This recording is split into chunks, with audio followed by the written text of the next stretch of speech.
Hello and welcome to another episode of Neptune Novelties, where we discuss books, mostly fiction, and we actually take a trip to another world. Maybe you're listening to this while you're driving, maybe you're sitting on your couch at home, but wherever you are, try to relax a little bit and enjoy this journey for the next few moments. Today, it's gonna be a short episode. We're gonna talk about a book called A Marriage at Sea by Sophie Elmhurst. And my opinion about this book isn't necessarily a critique, nor do I think it's a bad book, but it wasn't really something that captured me. I did not finish this book, but because I think it was the characters and the storyline, everything felt so distant, like there was a sea, an ocean between me and the story.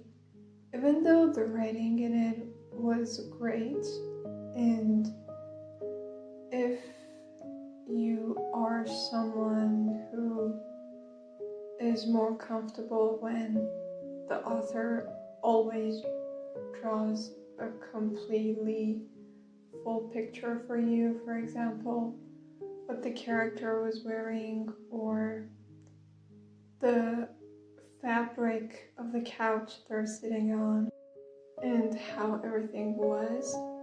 And I did like the general atmosphere that the author was aiming for.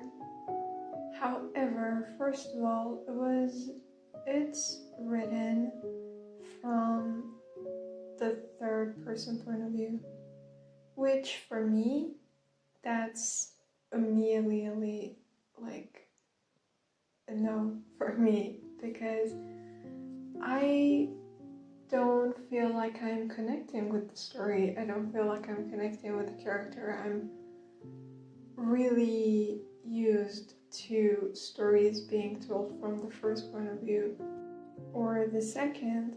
So when it's the third, I understand how this is more of a serious story, but I still very much cannot connect with any story really that has been written from that point of view. Now, the story in general, even though I did not finish it, it is about a couple, and they spend their days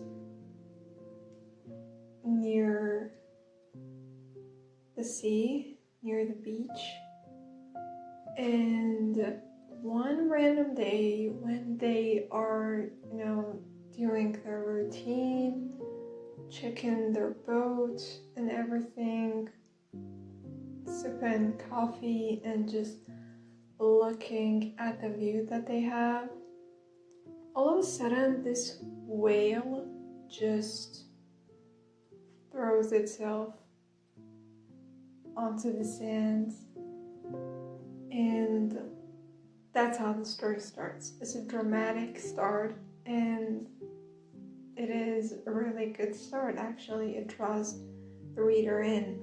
Especially, I don't know if you know this, but these animals, for example, like whales and sharks, they do commit to not living anymore, and they do that by throwing themselves onto the sand, onto the beach. Now, the whale in this story, it is bruised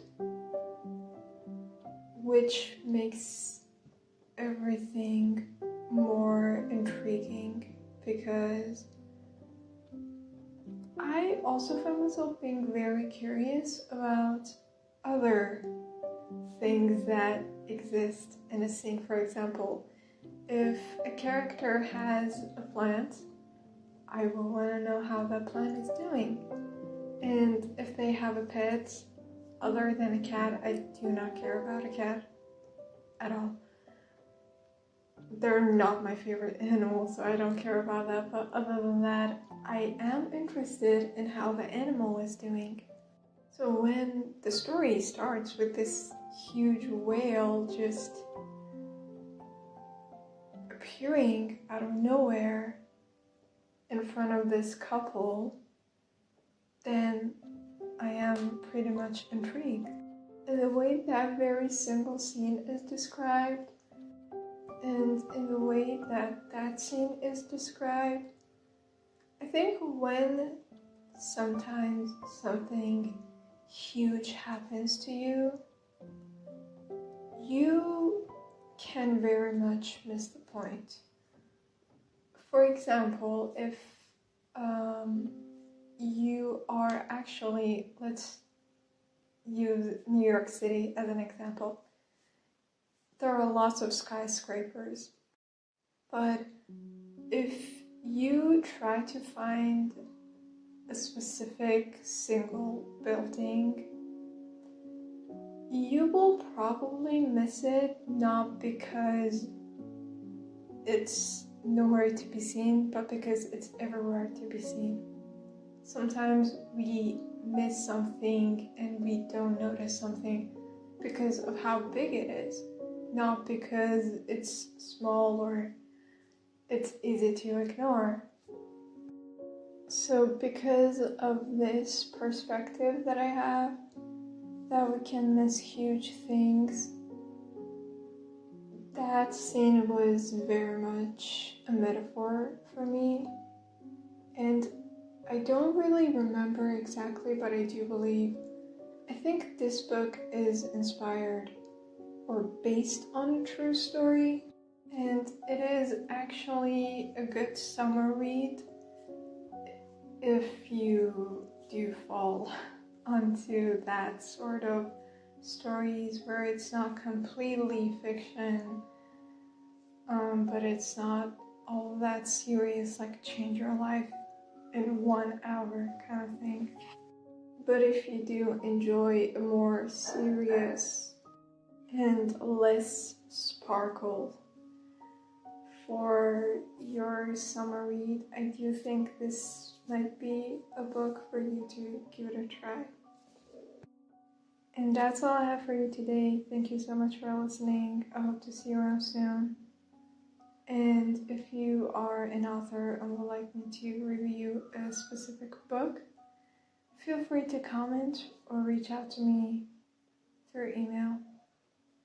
Take care and romanticize your own life like a fiction. Laters.